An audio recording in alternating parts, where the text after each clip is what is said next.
The following program is brought to you by Jack Miller. It's Down to Business with Jack Miller. Forget what they teach you in school. This is real life, not Wall Street, but Main Street. A real show on what's really involved with starting and running a business with all the ups and downs. Our guests will answer your questions and provide you with valuable information. Stay tuned and join in the conversation. Welcome back, everyone. Thanks for joining myself and Todd Cohen with Brian Bandell. Brian, thanks for sticking with us during the break. Brian, let's talk about your last book, Famous After Death, and particularly what's going on with social media with the, I don't want to say bullying, but the negative effects it has on people, particularly teens. I think it has a bigger effect on. Yeah, this sort of has evolved. That social media started. It can be used for very positive things. People post, when they have babies, when they got new cars, when they buy puppies. But people can also post some really negative things on there. Sort of the idea of my novel started sort of taking shape.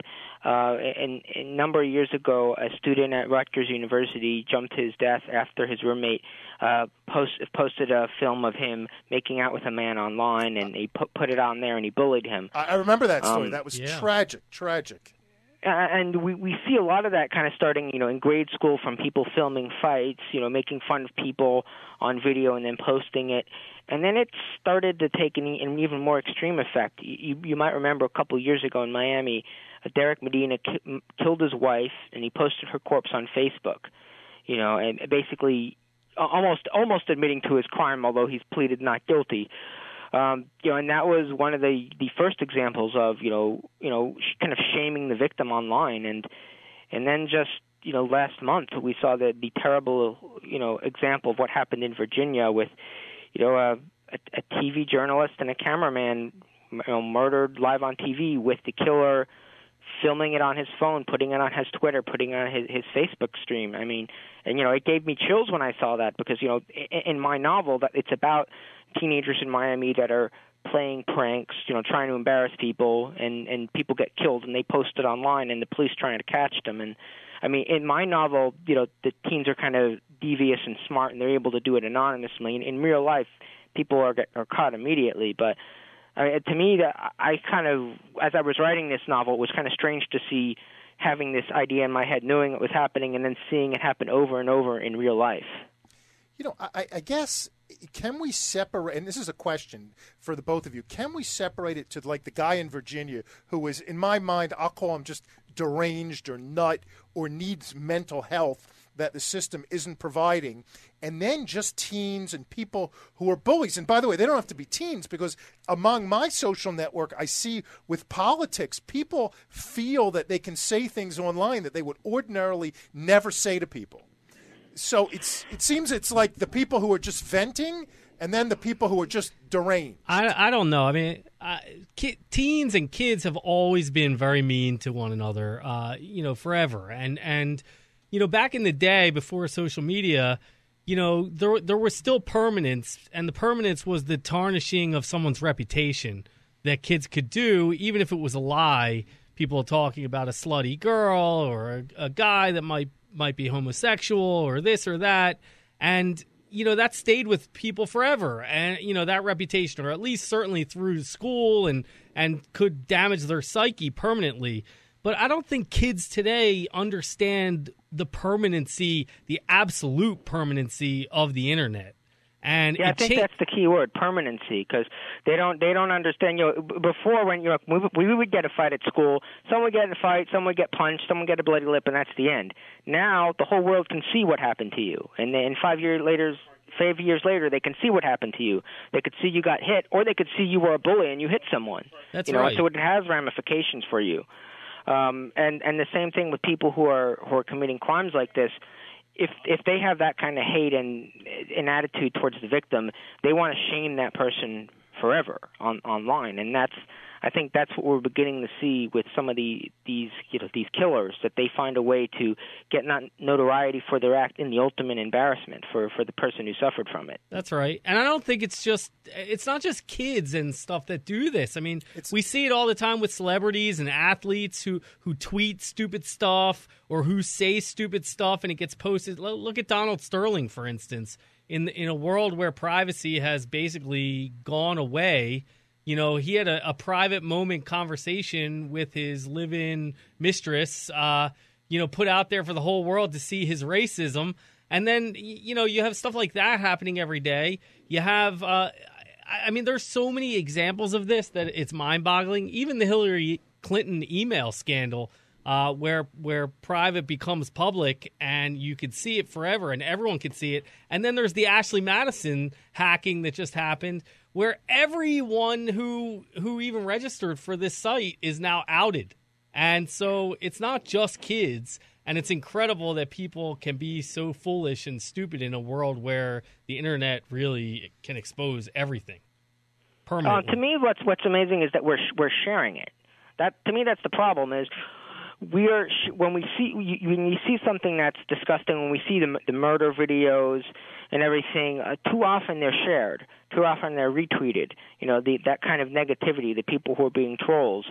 So I think a lot of it is we need to think, how are we behaving? Is it really our business that someone is on Ashley Madison? Do we really care? No. It's not our spouse. Well, what's it matter to us what they're doing? But it's not only us. I remember a couple years ago there was a tragic story. A girl at UCF who was her first year there. She was there 1 week. She got drunk. She died, and they released the 911 tape. And I remember listening to it with my wife and thinking, why did they have to release this? It was a heartbreaking story, and it seems that sensationalism sells for whatever it is. The police had a benefit to releasing it. The news had a benefit to playing it. And it just seems it's like anything else. You see an accident, you want to see it. That's right. People love just gazing at the misfortune of others. I mean, it's a favorite activity for half of our population, and the other half are the people inflicting the pain, mental or physical, on the people. So what can we do? I mean, I don't want to say what can we do. It's not for us to do, but it seems as a society we have to have these conversations more, especially with social discourse, to stop the picking on people online and the bullying and posting these negative things, because it's just terrible. And the truth is, if I was single today, I'd be scared to death. I'd be afraid every girl I went out with, she'd be taping it. First of all, it would be humiliating for me. I would never go out with anyone. Isn't that ironic? Because that used to be something that you used to think was like kinky and cool, and now it's something that you fear. Because any conversation you have, you tape. I have news for you. I know a guy, he's in the real estate business. He's in New York. That's all I'm going to say. He tapes confrontational meetings. He has a meeting or a phone call, and he tapes it. He doesn't tell people. I think it's disgusting. We have people in our world that are very famous because they put, their most intimate moments on video. Hey, that's what made Paris Hilton and Kim Kardashian. That's what I'm saying. I mean, these people, and I guess that's what your book is about. If I interpret the title right, famous. No, it's about kind of the teenagers feel that they're kind of lost in the world. No one pays attention to them, and they feel that by doing this they can get famous. So just someone who's a nobody one day can become famous and do something that's talked around all over the world because you do something online. Like this TV journalist who was basically washed up, and he decides to kill 2 other successful journalists on TV. It's like all of a sudden you're a nobody. Well, you're a somebody again. Now people know who you are. They want to get talked about. And for the narcissistic kind of a killer, that's why there's so much attraction to it.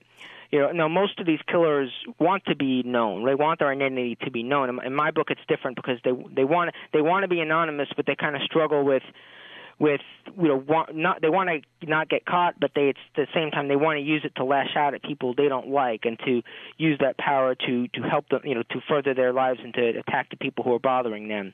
But that's how it's being utilized a lot of the time, and it's being utilized the same way. If you look at what the Islamic State is doing, they're not just killing people; they're killing people, on social media and spreading their message that way.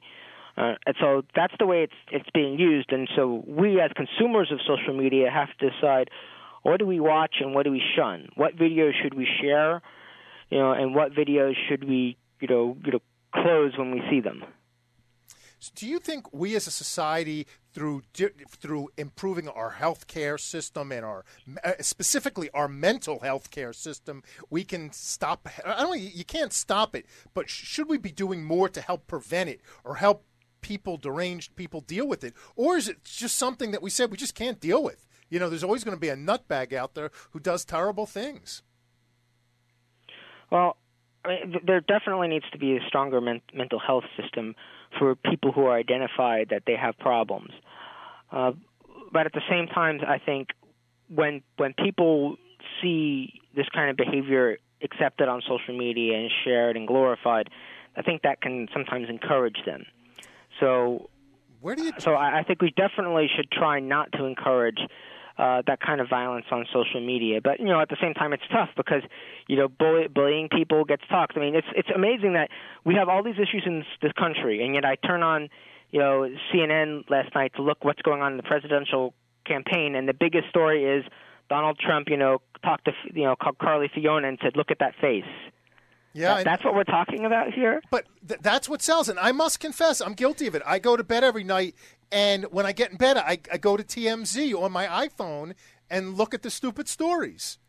And a lot of them are what I call crash and burn stories. This one got caught having an affair. This one, all kinds of stupid stuff, which, by the way, I don't think there's anything wrong with having an affair. I don't think there's anything wrong with coming out and being gay. There's stupid stuff. But I guess we're all, at least me, I'm looking for a break. I'm looking for a break from my reality. So sometimes we like these mindless stories.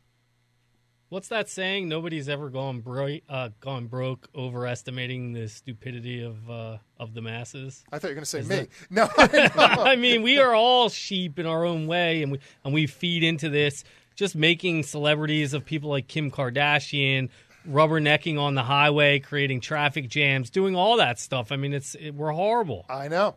Brian, we have to break in 2 minutes. I really appreciate you being here. If someone wants to buy your book, where can they buy Famous After Death? Well, for Miami residents, Books and Books would really appreciate you going in there and buying a copy. If you want to help a local book owner like Mitchell Kaplan instead of Jeff Bezos and Amazon, that would be wonderful. But if you want to get it delivered to your door, you could go to Amazon and, search for Brian Bandell there.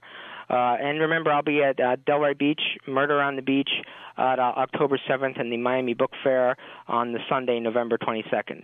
And Brian, what's your social media your handles? Because you're the best Twitterer. What's the word? Twitterer or whatever. Tweeter. I know. Give everyone your Twitter handles. You can find me at Brian with an I Bandell. Bandell. Brian, I thank you very much, and I have to tell anyone, if you want to know what's going on real estate in South Florida, you got to follow this guy. He's like a walking who's who of real estate. On that note, I'm going to call an audible. I don't know if you have the time, Brian, but we do a feature called Commercial Corner, our last segment of the day. After the next commercial, we're going to do it, and we'd love to have you as a guest on Commercial Corner if you want to talk commercial real estate. Like right now after the next segment? Yeah, exactly. You have 2 more minutes? Yeah.